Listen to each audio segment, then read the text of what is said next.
you very much, and we'd like to welcome all of us. It's a good crowd, isn't it?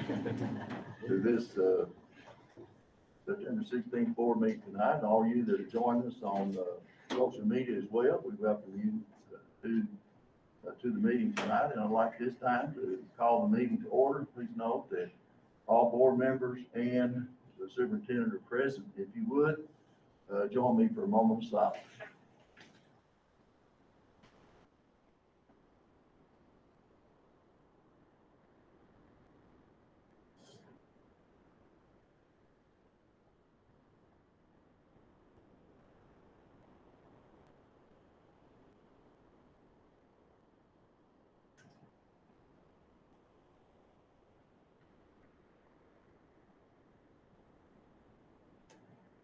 Thank you very much. If you would stand with me now, say the pledge to the flag. I pledge allegiance to the flag of the United States of America and to the republic for which it stands, one nation, under God, indivisible, with liberty and justice for all. Thank you very much. You may be seated. And at this time, item C is to adopt the agenda.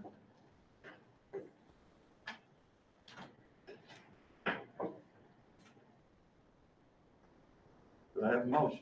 I'd like to motion to adopt the agenda. Were you waiting for me to say that? Absolutely. All right. We always practice to the best of our ability, good etiquette.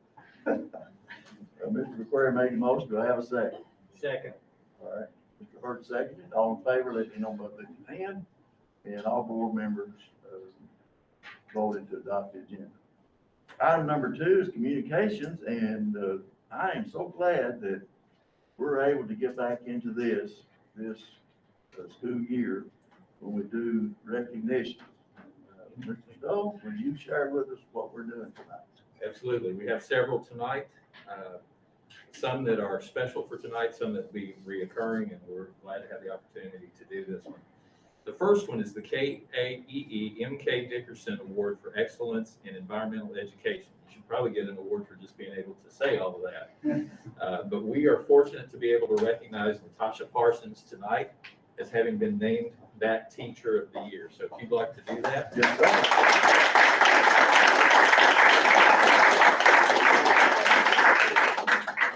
The Excellence in Environmental Education Awards are presented annually by KAEE to recognize those individuals and entities best exemplifying dedication, commitment, and influence in the field of environmental education. To be eligible for an award, each nominee demonstrated exemplary service to the field of environmental education in Kentucky. Many nominees develop an innovative curriculum for both teachers and students, research and apply environmental best management practices, provide educational experiences for learners, work towards legislation in the name of environmental education, and provide support for other educators in the field. Natasha Parsons is known in her community here to have single-handedly brought environmental education to Garrard Middle School, where she uses agriculture, and livestock to teach her 8th grade science classes. Thanks to her effort, the school created an environmental science class to meet the demand from students for this type of class. Ms. Parsons has a way of making environmental education fun for every student, whether they've grown up on a farm or if they've never lived in a home with a yard. Her students speak so highly of her and will even come in voluntarily to work in the school's greenhouse. She's one of the hidden gems at Garrard Middle School. So congratulations to Ms. Parsons.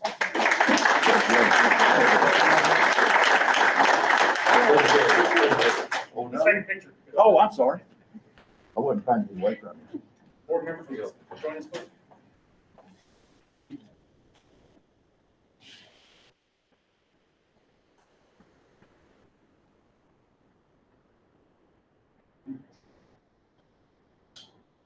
Thank you. Appreciate it. Thank You're you. welcome. Yeah.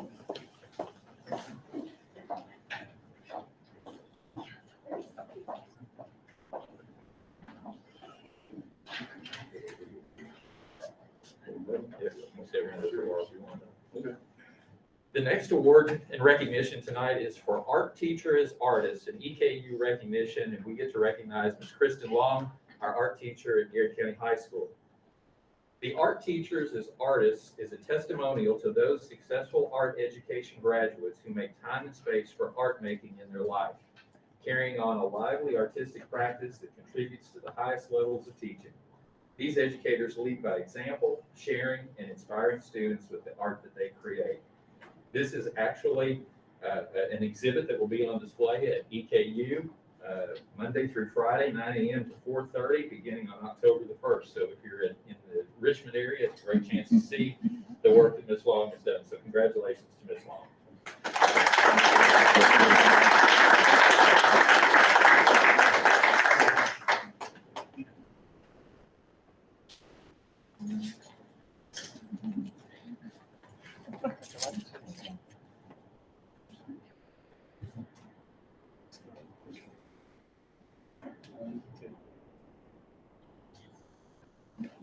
Thank you. Thank you. Congratulations. Ready? I can stay there. You can stay there. Okay. You can. The next is a reoccurring award that will happen every month, and it's new this month. Last year we recognized a teacher of the month, and we recognized students of the month, but we knew we had left out an important group, and that's our support staff. So we're adding a recognition of the support staff of the month, and it's going to be sponsored by Danville Office Equipment. We appreciate them doing that. So our first recipient is Miss Jamie Hawker. Jamie is the cafeteria manager at Garrard County High School. She's been employed with Garrard County Schools for 10 years. She was promoted to cafeteria manager 3 years ago. She adjusted very quickly to the supervisory role because she's a natural leader. Her daily role is to supervise the food service operations at the high school. This involves supervising and participating in food preparation and distribution to our high school students daily, while placing food orders, maintaining production records, and conducting inventory. This role alone would be a reason to commend Jamie, but she has also taken on the role of summer food service coordinator. She acts as the liaison between the district and the community for summer meal service scheduling.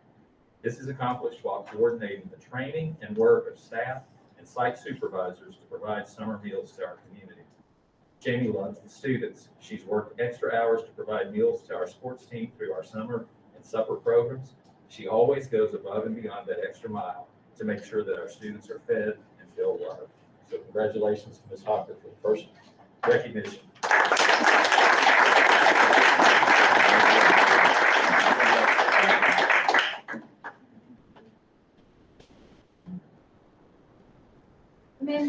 Mindy and Mr. Anderson, get in there too. Yes.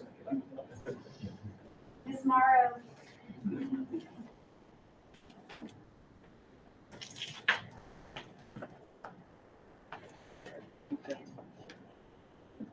Okay, see Miss Landon.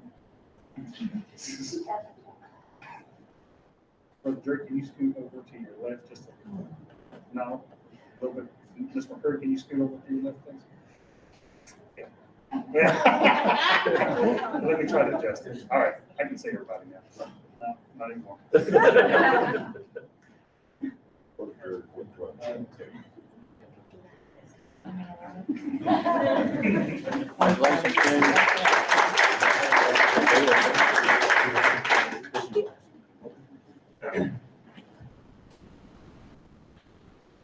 Our next recognition is the Whole Latte Love Teacher of the Month. We appreciate Whole Latte Love for coming back and joining us again. They supported us all last year. We appreciate that. The September Teacher of the Month is Ms. Shelby Clark from Garrard County High School. Ms. Clark works very hard to create energetic, hands-on lessons for her students. She's amazing at building relationships with students, and her classroom presence is outstanding. She has a servant's heart and will help fill any need that a teacher, club, or organization may have. She's also a team player that exhibits a fluid mentality. She's the first to volunteer for any task that most teachers run from, like collecting money during registration, working prom and homecoming dances, and landscaping. She's also very forgiving when bad things happen around the greenhouse. So there's a story there. She is a true representative of Golden Lion Teacher. So this first Teacher of the Month is Ms. Shelby Clark from the Ag Department of Garrard County High School.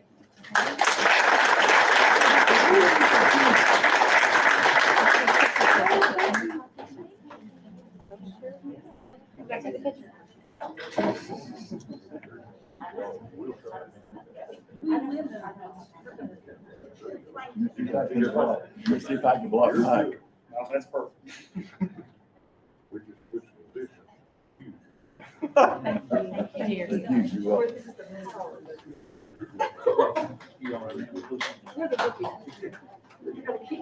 That's right, that's right. Mr. Query, you're up. We are. You are.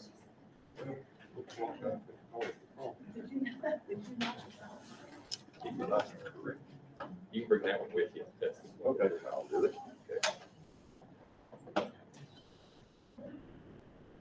Next is our Farmers National Bank Students of the Month. We appreciate again Farmers National Bank joining us for a second year. Our first recognition tonight is for Camp Dick Robinson. Student of the Month is Eli Lane, the fifth grade son of Dathan and Charity Lane. Eli gives 100% when faced with any challenge. He is considerate of classmates and teachers. Students look to him when they are unsure of expectations because he's always a role model. His kindness shines. Congratulations, Eli.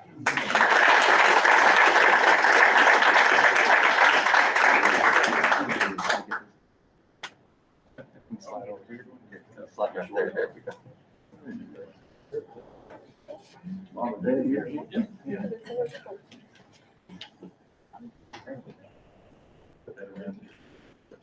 That's a load for a young man with a broken arm. But he's doing well. From the picture. Come over here. Actually, yeah, I have that. All right, that's perfect. 1,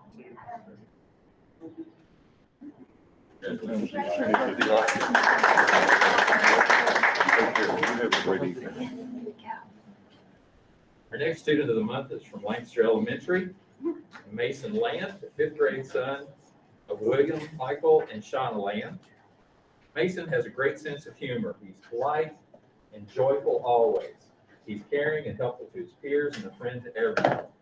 He's bright, works hard, and is dedicated to his favorite subject areas. Ms. Bottom says Mason is just a super great kid who can brighten your day. He makes you smile because he's smiling. Congratulations.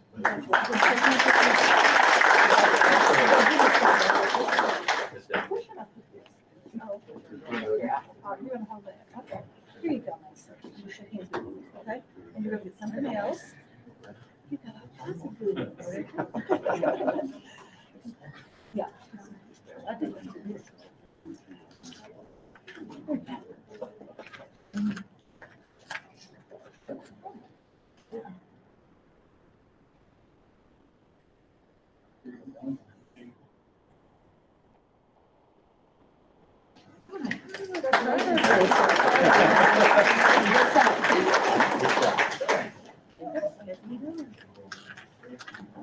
The third recipient tonight is from Paint Lake Elementary. Robert Motes is the second grade son of Robbie and Christina Motes. Mrs. Baker said that Robert is a selection of the student of the month because he's such a hard worker, a great role model to his classmates. He always works hard and gives 100% on everything he does. He's always helpful and kind to everyone. You couldn't ask for a better student.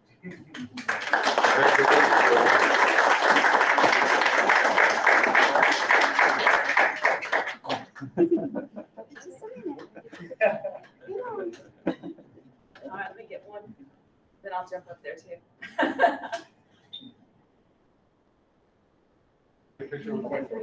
Yeah, this is right here.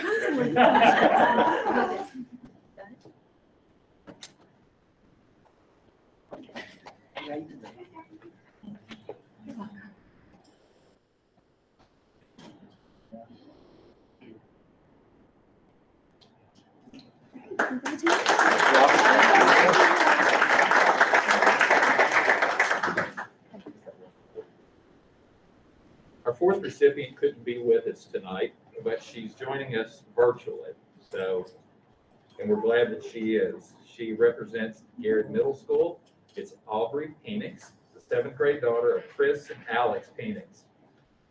Aubrey has not only helped me when I'm in need, but she will go above and beyond in her work. She's a great student who deserves the recognition.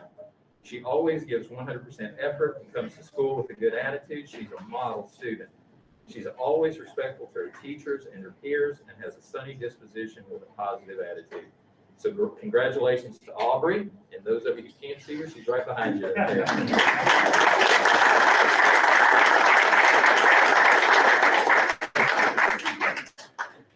She received her Student of the Month today, so I think hers was the first one planted. So. And finally, tonight, from Garrard County High School, Jaden Naylor. She is the 12th grade daughter of Brian Naylor and Tracy McWilliams.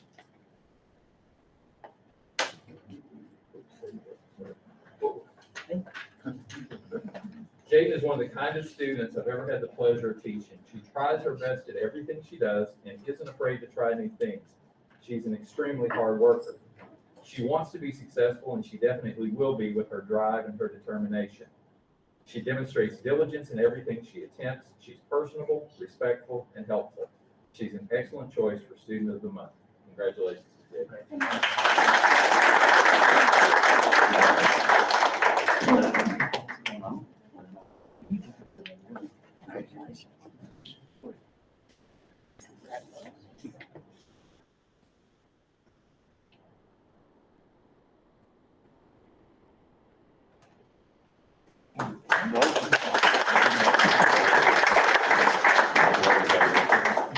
All right, well, thank you all so much. We're so proud of you and your accomplishments, and we're glad to be able to recognize each and every one of you tonight.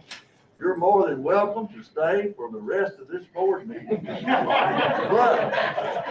if you would like to depart, now's your chance.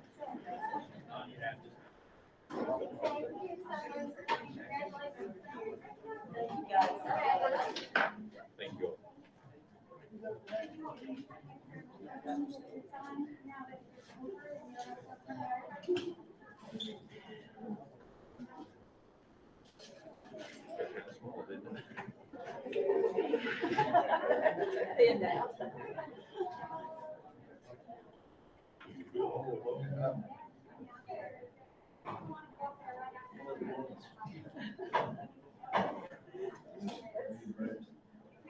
All right.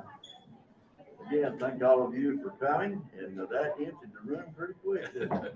There's a handful of us left. All right, item B is the site-based decision-making minutes for all of our schools. And I trust that all of our board members have had an opportunity to read over those.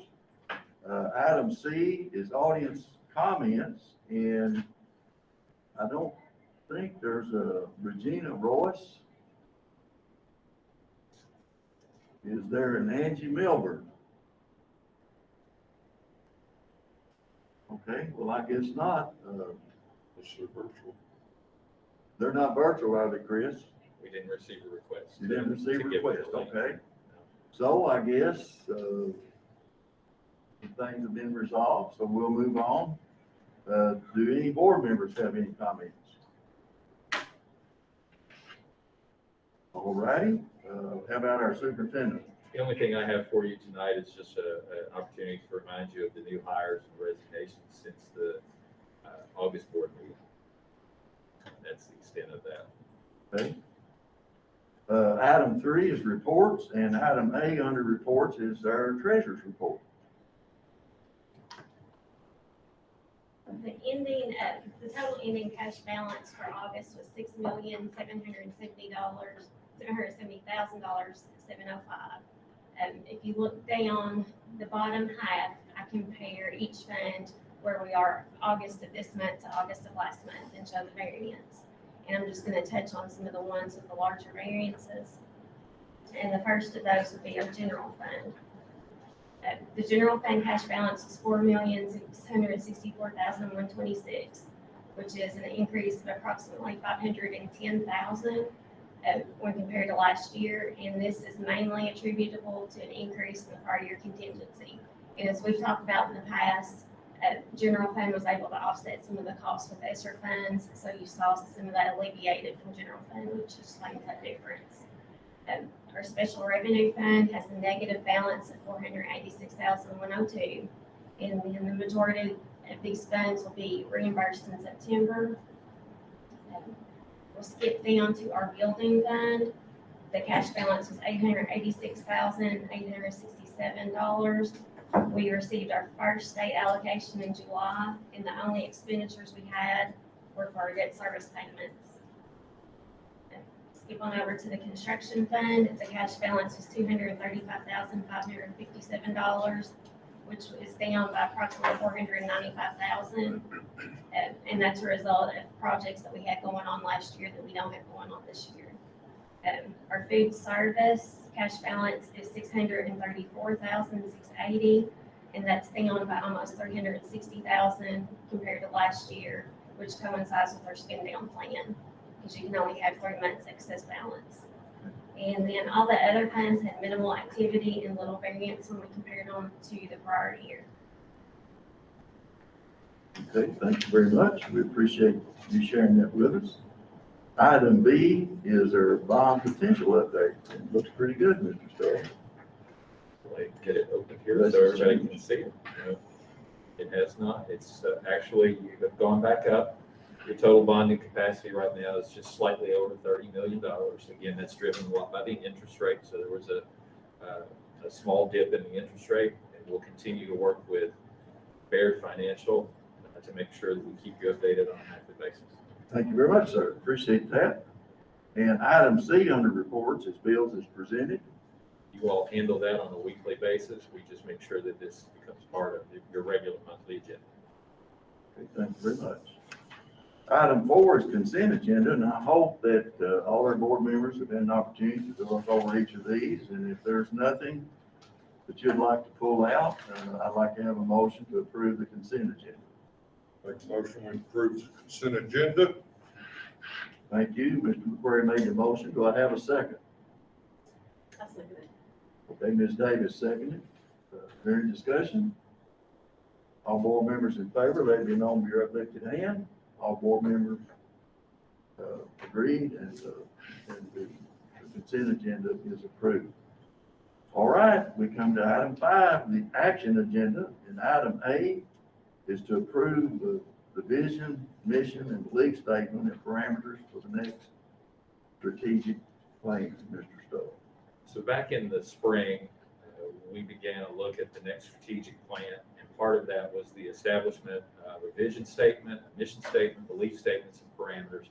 3 of you served on that group, so you're familiar with that. What we wanted to do, though, is to make sure that we had your approval on this as we wait to complete the goal portion of the strategic plan, so that we can start to use these in any marketing that we do, any sharing of information.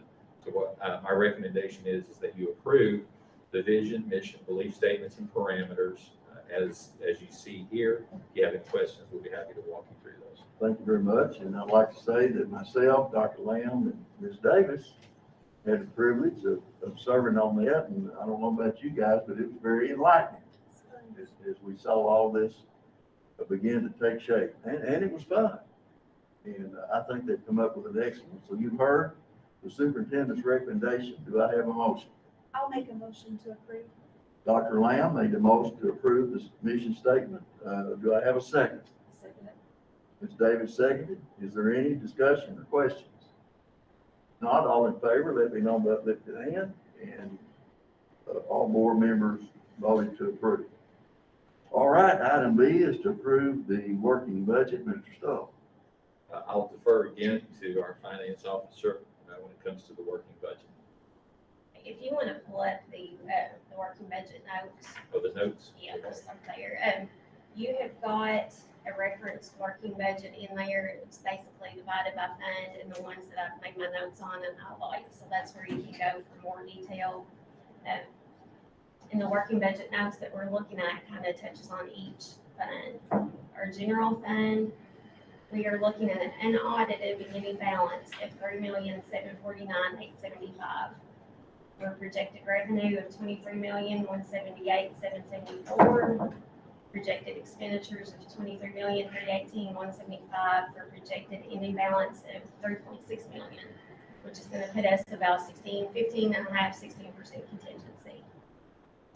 So when you look at the ones above, you're gonna see that our general fund balance is down about 140,000 when compared to last year, which means we're getting into the contingency by about 140,000 projected. Our revenue is comprised of 14% prior year carryover, 23% local funds, 62% state funds, and 1% federal and other. Expenditures include 80% payroll, with the remainder being the operating expenditures and carryover funds. We have included one bus purchase in our budgeted expenditures. Also, to take into consideration, there was a 50-cent raise implemented for classified employees. And then also, last year, we spent about $340,000 of our operating expenditures that would typically come out of our general fund, came out of ESSER. So that would help explain the $140,000, because right now I've currently got it budgeted in general. So, do you have any questions on general before I move to the next? So our special revenue funds, that's our grant fund, and the budget's approximately $3 million. 7% of that will be local grants, 30% is state grants, 60% is federal grants, and 3% are transfers in for grant agreements where we have to match. And then all grants have been budgeted in accordance with state and federal guidelines. Our district activity budget is approximately $300,000, and these are school funds which we maintain at the district level. Revenue includes board allocations, along with money that's swept up from the schools. And then expenditures are used to support instruction and school activities. The student activity fund, the budget is approximately $500,000, and those are school funds that are maintained actually in the school. We just have to include them in our audit report. Capital outlay fund, the budget is approximately $247,000. Revenue is received from the state based on our SIC allocations. And these funds are currently budgeted to be transferred to the general fund with our capital funds request. And the construction fund covers certain expenditures that would include like the purchase of a bus. That's what that capital funds transfer can be used for. Our building fund is approximately $3.2 million. Revenue is received both from state and local taxes. So we get our state SIC money that we put in there plus our local taxes. And these funds cover debt service and approved construction projects. So currently, as it stands now, after all expenditures have been paid, we would be looking at having about $600,000 left over in that fund at the end of this year. The construction fund budget is for current projects and is approximately $243,000. Revenue is based on transfers, while expenditures are budgeted in accordance with board-approved projects. Our debt service fund, the budget is approximately $2.6 million. Revenue is transferred in from both the general and building funds and used strictly to pay debt service. So debt service payments for 2021 will total approximately $2.6 million. Our food service budget is approximately $2.5 million. Federal reimbursements are projected to be $1.6 million. And then payroll-related expenditures are projected at 26% of total expenditures, with the remainder spent on food and supplies and other needs at the schools. Our community education fund budget is approximately $9,300. Revenue is received for community education fees and is used to pay for the classes that are offered. And our trust fund budget accounts for income for beneficiary trust, which are used to pay off for scholarships. So that covers each fund, and like I said, you can look at the actual working budget for a little bit more detail. Do you all have any questions? Questions? Good job. Thank you so much. Thank you. Appreciate it. You've heard the superintendent's recommendation. Do I have a motion to approve the working budget that's just been explained to us? So moved. Okay, Mr. Hurt made the motion. Do I have a second? I'll second. Dr. Lamb seconded. Any other questions or comments? There being none, all in favor, let me know by uplifted hand. And all board members were in favor. The working budget is approved. Item C is to approve R0 proposal for UVC disinfecting towers and portable air disinfecting units. So one of the things that we've been looking at with ESSER money is some abilities to provide some additional supports and layers of mitigations in our buildings and in our classrooms. We did an RFP, a request for proposals from any group who was willing, looking at UVC light to be used based on experiences in the healthcare facilities that have been there. We had looked at some other things that we didn't get great reports on, so we had shifted over to this. We had the group come and make a presentation to our custodial staff because they would be using this tower. This tower can be moved into an individual room, operate for 7 minutes, and it will kill the majority of all germs that are there, both in the air and on a surface.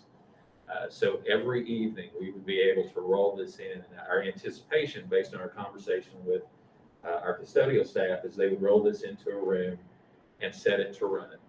Again, the cycle is 7 minutes. While that's going on, they can be cleaning a different room, so that they can just alternate back and forth until they've completed the process. It'll take a little bit of time to move from one room to the other, but it will decrease the amount of time that they have to use sprays and things of that nature, and it will be a much better cleaning or disinfecting than that would allow for us. We are proposing a unit on each one of the floors in each of our buildings. So at the high school, 2, Lancaster Elementary, 2, at the middle school, 2, at Paint Lick, 1, at Camp Dick Robinson, 1, then 1 in each of our field houses to make sure we're addressing the athletic areas that are there, 1 for this building. We wouldn't put 2 here because we have fewer rooms and we can actually move those during the day if we need to, and then 1 for the ATC.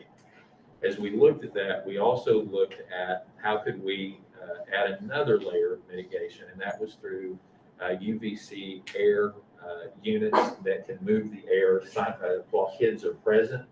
We can't do that tower while anyone is present, but the air disinfecting units, the portable ones, we can place in each room and operate that. So we're looking at adding 2 other layers, and this is not just for the world of COVID. We see this as an opportunity to do this moving forward with MRSA, SARS, cold, E. coli, all of those things are part of being addressed by this. So we think it's a long-term solution.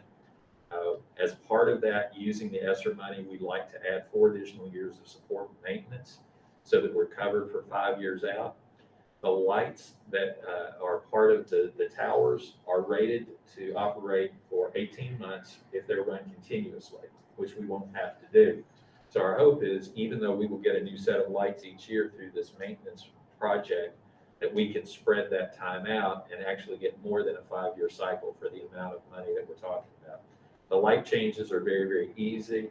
I've contacted Brad Avey to make sure that we're not creating any issues for him with the other types of units, the air units. And he has said he sees that just as another layer to support students. So the representative who works with this company lives in Lexington. He covers 6 states, but that gives us proximity to him. And we feel like this is a good opportunity. We think we're the 2nd district in the state to look to working with them. They did place 327 of these towers in Las Vegas's Clark County schools back in the summer. So we feel like there's some pretty good evidence of this being a workable piece for us. And so my recommendation to you is that you approve this proposal from R0 and then allow us to use the ESSER monies that we have to cover the cost. Okay, you've heard the superintendent's recommendation. Do I have a motion? Second motion. Okay. Mr. McQuarrie made the motion. Do I have a second? Second. Okay, Mr. Hart seconded. Do you have any questions, comments? All in favor, let me know by lifting your hand. All board members were in favor. Item C is approved. Item D is to approve an itinerant teacher for hearing impaired. We have a student who is in the school system right now who is totally deaf, and we need to hire for him a hearing impaired instructor. or an instructor of the hearing impaired. I said that poorly, I apologize. He has not been in our district previously, so we have not shorted him. But this is a requirement that we would have for him in order to meet his IEP. We would not hire the person to be a full-time employee of ours. We would simply contract hours with the individual as needed for the student. The student will actually be transitioning to full-time at KSD. So this will be a little bit of a short run, but while he's here, we need to be a part of this. So I would recommend that you approve an itinerant teacher for a hearing impaired student. Okay, you've heard the superintendent's recommendation. Do I have a motion? I move that we hire the itinerant teacher for the hearing impaired student. Ms. Davis made the motion. Do I have a second? I'll second that motion. Dr. Lamb seconded. Any further questions or comments? All in favor, let it be known by lifting of the hand, and all board members were in favor. So item D is approved. Item E is to approve the hiring of an intern. Mr. Stoll. This is a continuation of what I just asked for. So we have this student, and this individual can serve as a model for this child. He has no ASL skills at this point, so we would be able to use this interpreter to help with that process. So I would recommend that we approve the hiring of the interpreter for the LES student under the same guise that I was sharing earlier, not a permanent employee of ours, but on contract hours. Okay, thank you, sir. You've heard the superintendent's recommendation. Do I have a motion? So moved. Okay, Mr. Hurt made the motion. Do I have a second? Second. Ms. Davis seconded. Any further comments or questions? All in favor, let it be known by lifted hand. All board members were in favor. Item E is approved. Now we come to F, hiring a construction manager for future construction projects. And at the close of our last interview, this past Monday night, I asked our board members if they would put their top two on a piece of paper and share that with me tonight. And before I share that, Mr. Stoll, do you have anything you'd like to share? I really don't. This Okay. is your all's decision. It's a great opportunity to make the next step toward the projects that you all are looking to do. Thanks, sir. Didn't want to leave you out. Thank you. And so I've listed this in alphabetical order. It's not it's in alphabetical order. It's not any particular preference, but it's Braxton, Codell, and Trace Creek.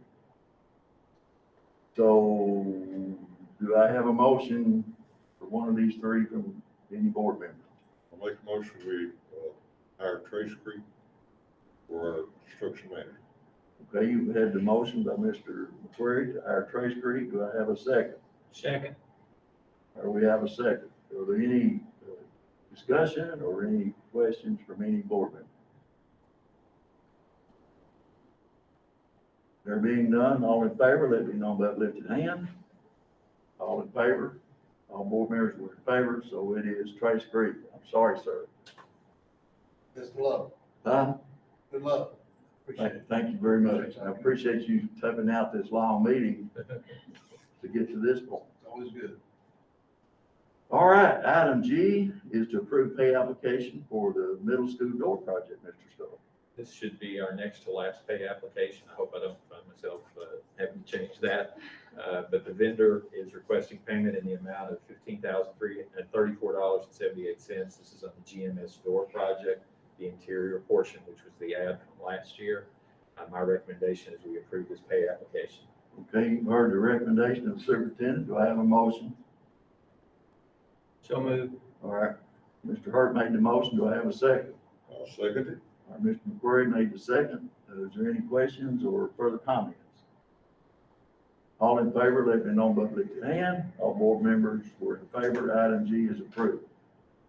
Item H is to approve vaccination incentive pay reimbursement by the Kentucky Department of Education, Mr. Stoll. Last week, the Kentucky Department of Education, after the close of the special session, announced that they were requesting districts to provide a $100 incentive to each staff member who has taken the vaccination, has been fully vaccinated, or who does so by December the 1st. We would have to pay that and then be reimbursed by KDE. In a meeting with KDE this past week for superintendents, the question was asked, what if you ran out of money at the KDE level? Would somebody be on the hook? and they assured everyone that there would be no running out of money, that they had enough to do that. So we cannot make that decision without board approval to do something of that nature. And so the request that we have before you tonight is to approve the vaccination incentive from KDE. Okay, you've heard the superintendent's recommendation. Do I have a motion? I'll make a motion for a second for discussion. I'll make a motion. Okay, So you we make a can motion. discuss it. Yeah, well, we'll discuss it after we get a second. I'll make a motion. All right, do I have a second? Mr. McQuarrie made the motion. Do I have a second? I'll second that. Ms. Davis seconded. All right, we're open for discussion. I just want to know if it's retroactive in the board of superintendent's recommendation. I don't think it's really right to offer an incentive to someone that hasn't done it or hasn't had it and do it more like a bribe than the people that have already chosen to do it. And I don't say it's right or wrong either way, but I don't see any problem with it. So to answer the question, yes, it is retroactive to all people who have already done it, and then anyone from this point forward through December the 1st. I'll do it that way. In my opinion, that would be the best way if you're going to do it, that everybody that's chosen. Okay, And anybody it's else? still a choice of everybody whether they do or not. Sure. Yeah, thank you. I'm wondering about the legal ramifications. For instance, we encourage people to take the shot. They take the shot, then they have some type of reaction to the shot. Where does that put us in liability? So I don't think I can answer that question. It's honestly not a question that I heard asked in the superintendent's meeting the other day. So if that's an important question, we can certainly track that down. What we would do in this situation is not necessarily go actively tell people they need to go get a shot. We would simply make this known, which could still mean that we have encouraged it. I'm going to try not to go out on a limb here, but I'm going to assume that if KDE has done this, that they should have looked at if there is a ramification of some type with it, but I don't know that. I don't want to speak to something that I don't know. It's a matter of choice. I would think, I would hope the KDE voiced the same opinion as the superintendent. I would hope the KDE has explored the legal ramifications, but it's not mandatory that they take the shots to get to get it only to get the money. It is mandatory that they take the shot to get the money. Well, yes, it is, but it's not mandatory that they take the shot. No. So I'll be comfortable just flat out saying I do not support this. I think it is coercive. I think it is divisive. And now is not the time for us to insert one more reason for our community to be divided. And if you do this, you're dividing vaccinated from unvaccinated. You're paying $100 incentive to people who are vaccinated, and you're ostracizing unvaccinated people and not giving them $100. I think it is divisive, it's coercive, and I can't support it. Do you know how many districts in the state? Yeah, it's a good point. Do you know how many districts in the school districts in the state that are taking advantage of this opportunity off of that? So at this point, I'm not sure that there have been that many who've looked. So probably only those districts that would have had a regular meeting since last week until now, since this just came out last week. The few that I've heard, and it's been a very few, have approved it. And we have had some districts who've added money from their own coffers to this. I did not bring that to you as a recommendation. It would certainly be, your all's right to do that, but that was not a place that I wanted to go at this point in time. I see it as being, it could be divisive within the community, but there's a teaching community as well.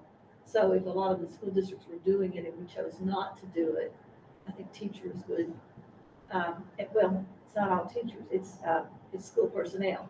Let me say that school personnel might question why we didn't when colleagues throughout the state had this opportunity. And See, I think that's where we need to vote our conscience. I don't think we do and mimic what everybody else does. absolutely. I think it's whatever decision we make, there's got to be in clear conscience about what is best for Garrett County. I'm a whole lot like Dr. Lamb. I see a lot of people who, and I respect their choices totally. Just like I respected our board's choice to do the mask mandate all the way up to the 31st and reevaluate, because there's so much coming out there that we don't know. New things are coming out, new information, new statistics, and it's very concerning at this particular point for me to step in and issue and vote for something like this. I'm like Dr. Lamb. I really can't support this at this particular time without further validity. Well, I disagree. Oh, go ahead. And I will say it again. I made the motion for discussion and discussion only. It didn't mean I'm for it. I just had some questions to ask, and I wanted to find out how the other board members feel. They've all expressed their feelings very well. Except me. Except for you, and I'm sure you'll do an excellent job of expressing your opinion. And, but when it comes to a vote, I'm agreeing with Mr. Hurt, we just have to vote our conscience. Well, I disagree. Nobody's right or wrong. This is an incentive to encourage folks to get vaccinated. And people still have a choice. Well, I guess most incentives are coercive in a sense. But I know the governor instituted the $1 million thing. I don't think it increased the vaccination rate for people to win $1 million. I hope they raised it. I haven't seen any statistics, but I would support this myself. Can this, does a decision have to be made tonight? It does not. Could it be put back on the agenda at another time? It could. Even There's if a we- series of deadlines that have to be met. One of the deadlines is that the shots have to be completed by anyone by December the 1st. I think our response to KDE is sometime of next year, in the 2022 calendar year.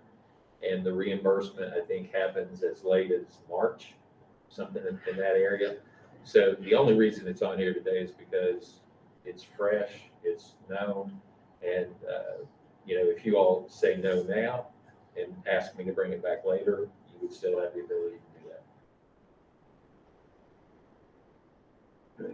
I personally think that every staff, teacher, cafeteria worker, every member working in our district to provide education to our students deserve every piece of compensation that can be given to them, whether it's $100 incentive to go get a vaccination or not. And so if we're going to give $100 to people that have had the vaccination, let's give $100 to them all, That would defeat because the they all purpose. deserve it. That would defeat the purpose of the incentive. You got that right. That's why I disagree with it. Healthcare should not be What I think I coercive, hear Dr. Lamb manipulative, saying, what or that does mandated. is respect everybody's choice. And if you got, you know, for whatever your choice is, we're going to give you an incentive for your choice, a conscientious choice, whether it be for or against. Well, people still choose not to take the vaccine.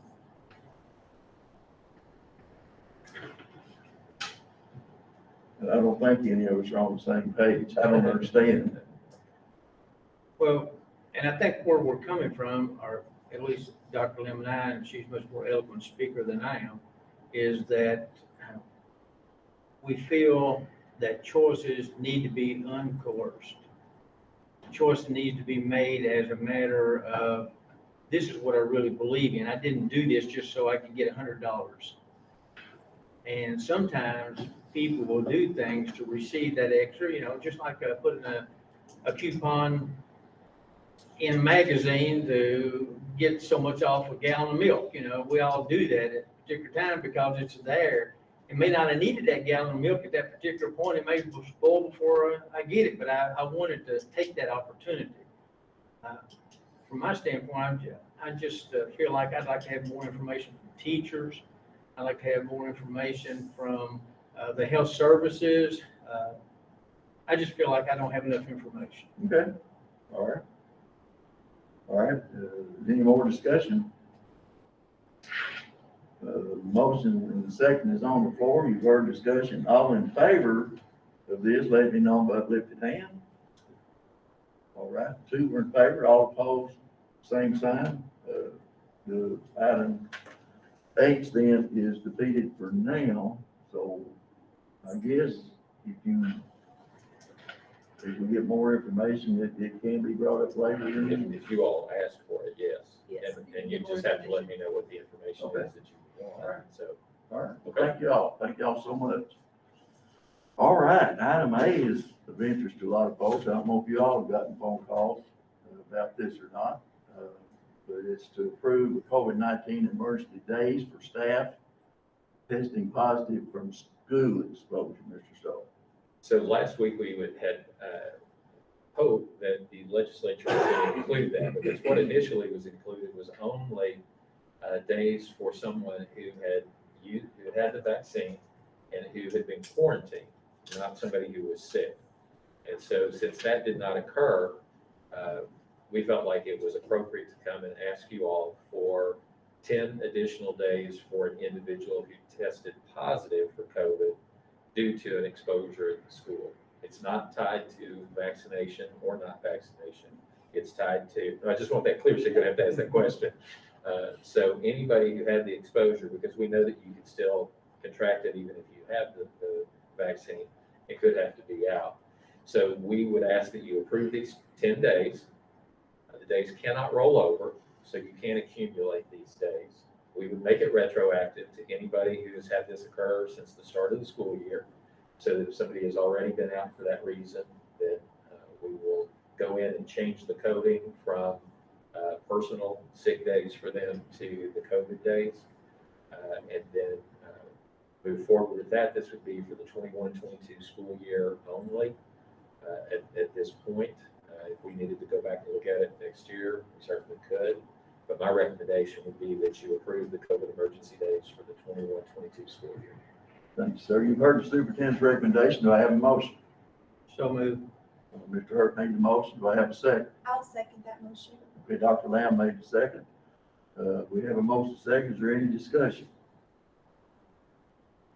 Now, if I understand, it has to be a school exposure. Correct. We have evidence that, Right. so So I've had some teachers, and I'm not sure they were exposed at school. And at least one, I'm not gonna name the name, is back in school. Was I think, was fully vaccinated, but I'm not sure it was exposed at school, so that wouldn't qualify. it would not, we would have to do some contact tracing.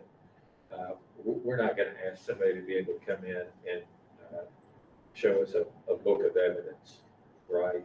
That's not what we're gonna do, but if we know that we've had to quarantine a student in your classroom and you eventually become sick because of it, that would be something that was there. If we know that there was secondary exposures, things of that nature, it's not to make this complex, but it is to make sure that, for example, if somebody comes back after fall break and they've been away from school for 9 days, they probably didn't have that happen in school, and we would not want to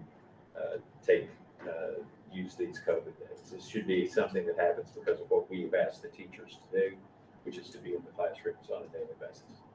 Okay, thank you. Anybody else? Any other comments?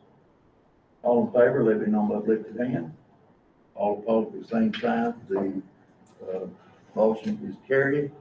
Item I is approved. All right, Mr. McQuarrie. Make a motion, we adjourn. All right, we have a motion to adjourn. Do I have a second? I'll second. Dr. Lamb seconded. All in favor, let me know by raising your hand. All in favor, we're adjourned. Thank you all so much. I appreciate it. Appreciate all the discussion. Appreciate all of you that joined us on social media. Thank you very much.